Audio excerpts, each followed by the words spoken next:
प्यारे विद्यार्थियों, आज मैं प्रोफेसर यूके झा, विभागाध्यक्ष राजनीति विज्ञान विभाग, डीपीबीएस कॉलेज, आपको भारतीय संविधान के एक महत्वपूर्ण विषय मौलिक अधिकारों के बारे में बताना चाहूँगा, जिसका उल्लेख संविधान के भाग 3 में किया गया है। देखिए, मौलिक अधिकार उन अधिकारों को कहा जाता है जो संविधान द्वारा प्रदत्त होते हैं और जिन्हें विधि की सामान्य प्रक्रिया से नहीं छीना जा सकता। यानी इसका ये मतलब हुआ कि मौलिक अधिकार एक तरह से राज्य की शक्तियों पर प्रतिबंध लगाते हैं, लेकिन इसका ये मतलब नहीं है कि वो असीमित हैं। देश की सुरक्षा के हित में, सार्वजनिक स्वास्थ्य के हित में या सार्वजनिक शांति के हित में राज्य को तर्कपूर्ण प्रतिबंध लगाने का पूरा अधिकार है। हाँ, अगर ये कोई विवाद उठता है कि राज्य द्वारा लगाया गया प्रतिबंध तर्कपूर्ण है या नहीं, तो ऐसी स्थिति में सुप्रीम कोर्ट का निर्णय अंतिम माना जाता है, यानी इसको न्यायिक संरक्षण प्रदान किया गया है। हमारे संविधान में जो अधिकार दिए गए हैं, अपने देश के नागरिकों को तो समस्त अधिकार दिए गए हैं, लेकिन कुछ अधिकार ऐसे भी हैं जो शत्रु देश के नागरिकों को छोड़कर बाकी जो विदेशी नागरिक हैं उनको भी प्रदान किए गए हैं। जैसे आर्टिकल 14 में आप देखेंगे कि समानता का अधिकार है, या आर्टिकल 20 में आप देखेंगे कि धार्मिक स्वतंत्रता से संबंधित कुछ अधिकार हैं। ये इस तरह के अधिकार जो हैं वो विदेशी नागरिकों को भी प्रदान किए गए हैं।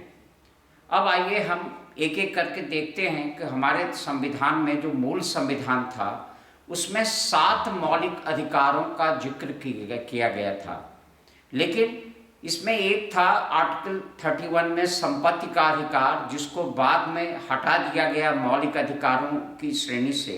ऐसा नहीं है कि ये अब अधिकार नहीं है, लेकिन ये एक सामान्य कानूनी अधिकार है, जिसका ये मतलब है कि अगर सरकार किसी की संपत्ति का अधिग्रहण करती है तो वो सीधा सर्वोच्च न्यायालय में नहीं जा सकता। अगर इसके लिए कोई कानून बनाया जाता है सरकार द्वारा, तो आप उसकी वैधता को सुप्रीम कोर्ट में चुनौती नहीं दे सकते। तो इस तरह के कुछ डिफरेंस आया है। वर्तमान समय में हमारे संविधान में 6 प्रकार के मौलिक अधिकार हैं। आप देख सकते हैं स्क्रीन पर। राइट टू इक्वालिटी यानी समानता का अधिकार, राइट टू फ्रीडम स्वतंत्रता का अधिकार, राइट अगेंस्ट एक्सप्लॉयटेशन शोषण के विरुद्ध अधिकार, right to freedom of religion यानी धार्मिक स्वतंत्रता का अधिकार, कल्चरल एंड एजुकेशन लाइफ यानी सांस्कृतिक एवं शिक्षा संबंधी अधिकार, और संवैधानिक उपचारों का अधिकार। जो समानता का अधिकार है उसका उल्लेख अनुच्छेद 14 से लेकर के 18 तक किया गया है, जिसमें अनुच्छेद 14 में कहा गया है कानून के समक्ष समानता और कानून का समान संरक्षण।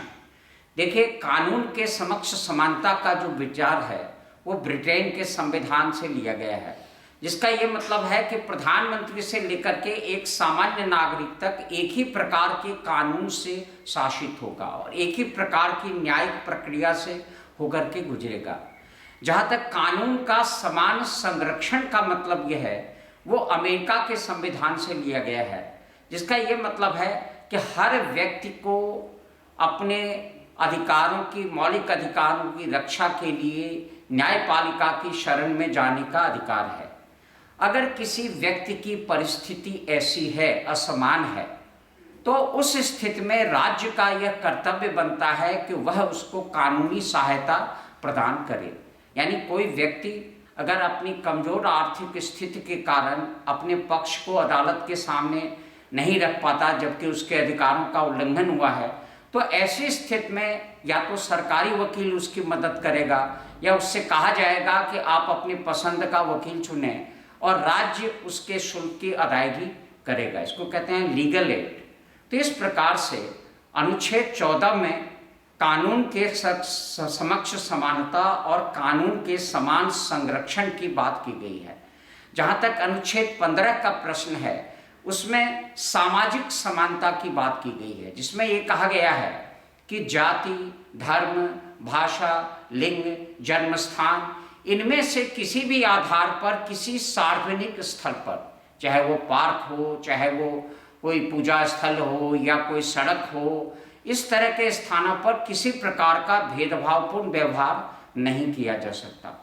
इसके अलावा अनुच्छेद 16 में सरकारी नौकरियों में, जो राज्य के अंतर्गत नौकरियां हैं, उसमें ये कहा गया है कि राज्य केवल जाति, धर्म, भाषा, लिंग, जन्मस्थान इत्यादि के आधार पर भेदभाव नहीं करेगा। लेकिन ये गौर करने की बात है, उसमें ये भी कहा गया है कि राज्य सामाजिक और शैक्षिक रूप से पिछड़े वर्ग के लिए विशेष प्रावधान कर सकता है, और हमारे यहाँ जो आरक्षण का प्रावधान है वो इसी के अंतर्गत है। इसके बाद आप देखें कि समानता के अधिकार के अंतर्गत एक और अधिकार आता है, अस्पृश्यता का अंत। ये देखा गया कि आज़ादी से पहले हमारे देश में छुआछूत की एक गलत परंपरा थी, तो आर्टिकल 17 के द्वारा इसको निषिद्ध करार दिया गया है, और अगर इसके लिए कानून भी बनाया गया है। अगर कोई व्यक्ति किसी के साथ छुआछूत का व्यवहार करता है तो वो कानून के अनुसार एक दंडनीय अपराध होगा। इसके बाद आर्टिकल 18 में जो समानता के अधिकार के अंतर्गत ही आता है, सभी प्रकार की उपाधियों का निषेध किया गया है। देखिए, जब अंग्रेजों का शासन था तो वो जानबूझ करके जो संपत्तिशाली लोग थे या जमींदार टाइप के लोग थे, उनको राय बहादुर, राज बहादुर, महाराज, इस तरह की टाइटल दिया करते थे, और उनका उद्देश्य था एक भेदभावपूर्ण व्यवहार कायम करना। तो आज़ादी के बाद से इन सभी प्रकार के उपाधियों को, टाइटल्स को ख़त्म कर दिया गया, और ये भी कहा गया कि बिना भारत सरकार की अनुमति के कोई भी नागरिक किसी विदेशी राज्य से कोई उपाधि ग्रहण नहीं कर सकता। इस संदर्भ में एक जो विवाद का विषय रहा है कि हमारी सरकार द्वारा, आप जानते हैं कि जो साहित्य, कला, विज्ञान या समाज सेवा के क्षेत्र में के उल्लेखनीय कार्य करते हैं, तो उनके लिए कुछ नागरिक सम्मान की व्यवस्था है। भारत रत्न, पद्म विभूषण, पद्म भूषण, पद्मश्री इत्यादि उपाधियां दी जाती हैं। तो ये विवाद उठा कि जब उपाधियों का अंत कर दिया गया संविधान में, तो ये तो संविधान के विरुद्ध है। ये मामला सर्वोच्च न्यायालय में आया, लेकिन सर्वोच्च न्यायालय का ये कहना था कि ये कोई उपाधि नहीं है, ये एक तरह का सम्मान है, एक तरह का पुरस्कार है, और अगर ये पुरस्कार बिना किसी पक्षपात के दिया जाता है तो इसमें कोई बुराई नहीं है। हाँ, ये जरूर कहा गया कि कोई भी व्यक्ति अपने नाम से पूर्व या बाद में उसको एफिक्स या सफिक्स के रूप में अगर इस्तेमाल करता है तो वो गलत है। तो इस प्रकार से यह प्रावधान किया गया है कि केवल सैनिक और शैक्षिक उपाधियों को छोड़कर कोई उपाधि नहीं दी जा सकती। इसके बाद आता है जो सबसे महत्वपूर्ण अधिकार है, स्वतंत्रता का अधिकार, जिसका उल्लेख संविधान के अनुच्छेद 19 से लेकर के 22 तक किया गया है। अनुच्छेद 19 में 6 प्रकार की स्वतंत्रताएं नागरिकों को प्रदान की गई है। विचार और अभिव्यक्ति की स्वतंत्रता, जिसमें प्रेस की स्वतंत्रता भी सम्मिलित है, शांतिपूर्ण निःशस्त्र सम्मेलन आयोजित करने की स्वतंत्रता, किसी भी समुदाय या संघ निर्माण की स्वतंत्रता, देश के किसी भी भाग में विचरण करने की स्वतंत्रता, देश के किसी भी भाग में स्थायी रूप से निवास करने की स्वतंत्रता, अब किसी भी प्रकार की वृत्ति, जीविका या कारोबार करने की स्वतंत्रता। तो ये जो स्वतंत्रता दी गई है ये काफ़ी महत्वपूर्ण है। हाँ, राज्य को ये अधिकार है कि वह देश की सुरक्षा के हित में या सार्वजनिक स्वास्थ्य के हित में या सार्वजनिक शांति के हित में इन पर तर्कपूर्ण प्रतिबंध लगा सकती है। और जैसा कि मैंने पहले बताया कि अगर राज्य द्वारा लगाया गया प्रतिबंध तर्कपूर्ण नहीं है तो उसे सुप्रीम कोर्ट अपने आप खारिज कर देगी। इसके बाद अनुच्छेद 20 में अपराध दोष सिद्ध के विषय में संरक्षण प्रदान किया गया है, जिसमें ये कहा गया है कि किसी भी व्यक्ति को तब तक अपराधी नहीं माना जा सकता जब तक कि उसने अपराध के समय प्रचलित किसी कानून का उल्लंघन नहीं किया हो। इसका ये मतलब हुआ कि जैसे मान लीजिए किसी व्यक्ति को किसी अपराध में गिरफ्तार किया गया और पता चला कि उस अपराध में तो माइनर 6 महीने की या साल भर की सज़ा है और उसका ट्रायल काफ़ी लंबे समय तक चलता रहता है।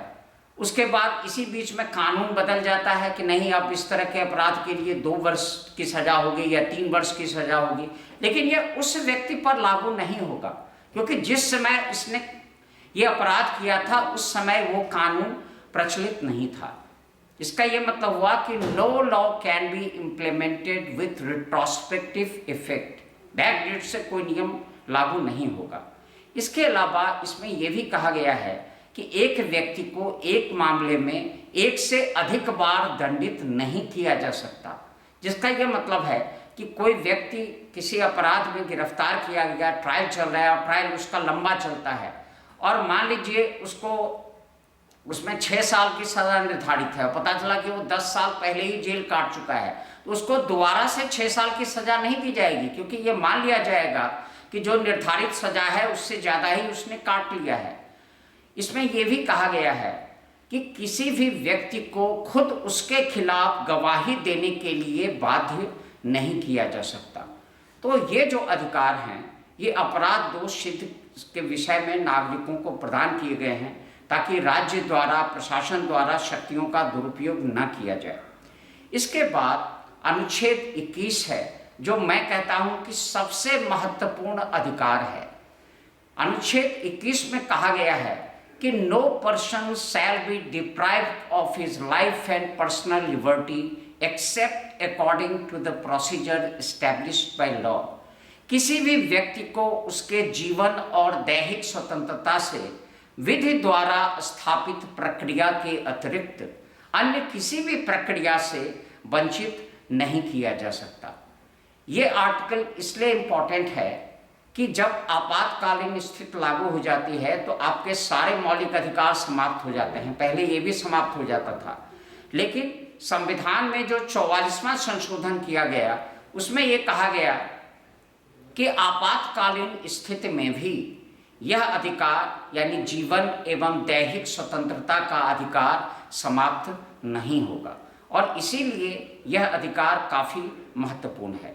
एक और विशेष बात है कि हमारे यहाँ यह माना गया कि जीवन का मतलब सिर्फ जीवित रहना नहीं है, जीवन का मतलब है कि एक अच्छा जीवन, और इसके लिए ये सोचा गया कि कम से कम जो बच्चे हैं उनको अनिवार्य रूप से शिक्षा मिलनी चाहिए और इसीलिए 86वें संशोधन जो कि 2002 में किया गया था, शिक्षा के अधिकार को मौलिक अधिकार के रूप में इसी अनुच्छेद में 21A के तहत इसको जोड़ दिया गया। तो इस प्रकार से शिक्षा का अधिकार जो मौलिक अधिकार है वो जीवन एवं दैहिक स्वतंत्रता के अधिकार के अंतर्गत ही आता है। इसके बाद आप देखें अनुच्छेद 22 है स्वतंत्रता के अधिकार के अंतर्गत, जिसमें किसी व्यक्ति को अगर बंदी बनाया जाता है तो उसको कुछ संरक्षण प्रदान किया गया है। इसमें यह कहा गया है कि शत्रु देश के निवासियों और निवारक निरोध अधिनियम के अंतर्गत गिरफ्तार व्यक्तियों को छोड़कर अन्य किसी भी नागरिक को अगर हिरासत में लिया जाता है तो 24 घंटे के अंतर्गत उसको किसी सक्षम न्यायपालिका के समक्ष प्रस्तुत किया जाना चाहिए और ये बताया जाना चाहिए कि उसको किन कारणों से गिरफ्तार किया गया है। यानी आप अवैध रूप से किसी को बंदी नहीं बना सकते। लेकिन यह नियम जो आप जानते हैं कि कुछ हमारे यहाँ समय समय पर आतंकवाद या विध्वंसक गतिविधियों से निपटने के लिए कई प्रकार के कानून बनाए गए हैं जिनको कहा जाता है प्रिवेंटिव डिटेंशन एक्ट्स, निवारक निरोध अधिनियम। निवारक निरोध का मतलब, प्रिवेंटिव डिटेंशन का मतलब होता है कि to prevent a person from committing a crime. देखिए, एक डिटेंशन होता है कि आपने अपराध किया, आपको हिरासत में ले लिया गया, और एक होता है कि सिर्फ अपराध की आशंका के आधार पर भी आपको हिरासत में लिया जा सकता है। हमारे यहाँ समय समय पर पहले मीसा कानून था, maintenance of internal security act, जिसका आपातकाल के दौरान जब इंदिरा गांधी जी प्रधानमंत्री थी तो उसका दुरुपयोग भी किया गया। बाद में उसमें कई संशोधन किए गए। अभी भी आतंकवाद जैसी गतिविधियों से निपटने के लिए या विध्वंसक गतिविधियों से निपटने के लिए कई प्रकार के कानून हैं। राष्ट्रीय सुरक्षा कानून है, आतंकवाद विरोधी कानून है। तो इसके तहत अगर उसको गिरफ्तार किया गया है तो उसमें भी संरक्षण दिया गया है। उसमें भी ये व्यवस्था की गई है कि अगर किसी को प्रिवेंटिव डिटेंशन एक्ट के तहत भी गिरफ्तार किया गया है तो 3 महीने से ज़्यादा हिरासत में तभी रखा जाएगा जबकि एक परामर्शदात्री समिति इस पर विचार करके रिकमेंड करेगी कि नहीं, ये व्यक्ति हाँ वास्तव में आतंकवादी है या अशांति फैला सकता है, उसी स्थिति में रखा जा सकता है, नहीं तो लंबे समय तक हिरासत में नहीं रखा जा सकता। इसके बाद आप देखें राइट अगेंस्ट एक्सप्लॉयटेशन यानी शोषण के विरुद्ध अधिकार। अनुच्छेद 23 में ये कहा गया है कि किसी भी व्यक्ति से बिना मजदूरी दिए श्रम लेना यानी बेगार लिया हुआ श्रम या जबरदस्ती लिया हुआ श्रम निषिद्ध करार दिया गया है। आज़ादी से पहले आप जानते हैं कि देश के कई भागों में बंधुआ मजदूर की प्रथा थी। कोई गरीब आदमी कोई ऋण लेता था, नहीं चुका पाता था, तो उसको बिना मजदूरी दिए मालिक के यहाँ, जमींदार के यहाँ काम करना पड़ता था। तो इस तरह के सभी बलात् श्रम का अंत किया गया है। अनुच्छेद 24 में बाल श्रमिकों को संरक्षण दिया गया है और यह व्यवस्था की गई है कि 14 वर्ष से कम आयु के बच्चों को आप किसी खतरनाक कार्य, कोई माइनिंग वर्क है या कारखाने का वर्क है जिसमें प्रदूषण फैलता है या कोई भी खतरनाक कार्य है, उसमें नहीं लगा सकते। तो इसको कहा जाता है शोषण के विरुद्ध अधिकार। उसके बाद जो एक महत्वपूर्ण अधिकार है, धार्मिक स्वतंत्रता का अधिकार। मैं पहले भी बता चुका हूं कि हमारे देश की जो संवैधानिक व्यवस्था है, हमारा जो संविधान है, उसको हम पंथ निरपेक्ष यानी सेकुलर कॉन्स्टिट्यूशन कहते हैं और इसी को ध्यान में रखते हुए विभिन्न प्रकार की व्यवस्थाएं की गई है। अनुच्छेद 25 में प्रत्येक नागरिक को अंतःकरण की स्वतंत्रता है। इसका ये मतलब है कि वह अपने अंतरात्मा की इच्छा से किसी भी धर्म का पालन कर सकता है, उसका प्रचार कर सकता है, उसके लिए संस्थाओं का निर्माण कर सकता है। इसके अलावा अनुच्छेद 26 में व्यवस्था की गई है कि धार्मिक मामलों में प्रबंध की स्वतंत्रता रहेगी। वो अपने हिसाब से अपने अपने धर्म का प्रचार के लिए संस्थाओं का या ट्रस्ट का निर्माण कर सकते हैं और उसका संचालन कर सकते हैं। अनुच्छेद 27 में ये कहा गया है कि जो धार्मिक संस्थाओं में व्यय होता है उस पर कर की अदायगी से छूट दी जाएगी और यह व्यवस्था भी इसलिए की गई है कि सभी धर्म के लोगों को अपने धर्म का प्रचार प्रसार करने में कोई दिक्कत ना आए। अनुच्छेद 28 में ये कहा गया है कि राज्य द्वारा अनुदानित जो शिक्षण संस्थाएं हैं उसमें किसी को धर्म विशेष की शिक्षा लेने के लिए बाध्य नहीं किया जा सकता या धर्म के आधार पर किसी प्रकार का भेदभाव नहीं किया जा सकता। तो आप ये देखें कि ये जो धार्मिक स्वतंत्रता का अधिकार है ये हमारे पंथ निरपेक्षता की अवधारणा, क्योंकि हमारे यहाँ की जो अवधारणा है वो पश्चिम के देशों से भिन्न है। इसमें यह नहीं कहा गया है कि separation of religion from politics, धर्म को राजनीति से अलग कर दो। बस इसमें कहा गया है सर्वधर्म समभाव, चाहे वो बहुसंख्यक हो चाहे अल्पसंख्यक हो, सभी वर्ग के लोगों को किसी भी धर्म का पालन करने और उसका प्रचार प्रसार करने का अधिकार है। इसके बाद जो आता है संस्कृति एवं शिक्षा संबंधी अधिकार, जिसका उल्लेख संविधान के अनुच्छेद 29 और 30 में किया गया है। इसमें यह कहा गया है कि प्रत्येक नागरिक को अपनी भाषा, लिपि, संस्कृति की रक्षा करने और उसका प्रचार प्रसार करने, उसके लिए संस्थाएं चलाने का अधिकार है। और अनुच्छेद 30 में यह कहा गया है कि धर्म या भाषा पर आधारित जो अल्पसंख्यक वर्ग हैं उनको शिक्षण संस्थाओं की स्थापना और उसके आंतरिक प्रशासन का अधिकार है। उसमें आमतौर पर सरकार हस्तक्षेप नहीं करती है। इसके बाद जो लास्ट में है राइट टू कॉन्स्टिट्यूशनल रेमेडीज, संवैधानिक उपचारों का अधिकार। देखिए, अभी तक जो हमने जिक्र किया है वो तो अधिकारों का जिक्र किया है कि ये अधिकार दिए गए हैं, लेकिन इन अधिकारों की रक्षा कैसे होगी? अगर किसी का उल्लंघन होता है अधिकार का, तो वो कैसे उसकी रक्षा करेगा? इसकी व्यवस्था इस अनुच्छेद में की गई है, और इसमें अनुच्छेद 32 के तहत सुप्रीम कोर्ट को, सर्वोच्च न्यायालय को यह अधिकार दिया गया है कि वो विभिन्न प्रकार के रिट यानी न्यायिक आदेश जारी कर सकती है लोगों के मौलिक अधिकारों की रक्षा के लिए, जिसमें सबसे पहला है बंदी प्रत्यक्षीकरण। यानी बंदी प्रत्यक्षीकरण, जिसको अंग्रेजी में कहते हैं writ of habeas corpus, to have a person before the court. अगर किसी व्यक्ति को हिरासत में लिया जाता है तो 24 घंटे के अंतर्गत उसको किसी सक्षम मजिस्ट्रेट, फर्स्ट क्लास मजिस्ट्रेट या सक्षम न्यायपालिका के समक्ष प्रस्तुत किया जाएगा और यह बताया जाएगा कि किन कारणों से गिरफ्तार किया गया है। अगर गलत तरीके से गिरफ्तार किया गया है, बिना किसी अपराध के गिरफ्तार किया गया है, उसके खिलाफ कोई सबूत नहीं है, तो तुरंत उसको रिहाई का आदेश कोर्ट देगी। दूसरा आता है परमादेश, इसको कहते हैं रिट ऑफ मैंडामस। परमादेश ये होता है कि अगर कोई पदाधिकारी अपने सार्वजनिक कर्तव्य का पालन नहीं करता है तो कोर्ट उससे कह सकती है कि भाई आप अपने आदेश, आप क्यों नहीं अपने कर्तव्य का पालन कर रहे हैं। अगर वो फिर भी नहीं करता है तो उसको न्यायपालिका की अवमानना यानी कॉन्टेम्प्ट ऑफ कोर्ट माना जाएगा, और कोर्ट उसको किसी भी प्रकार का दंड दे सकती है।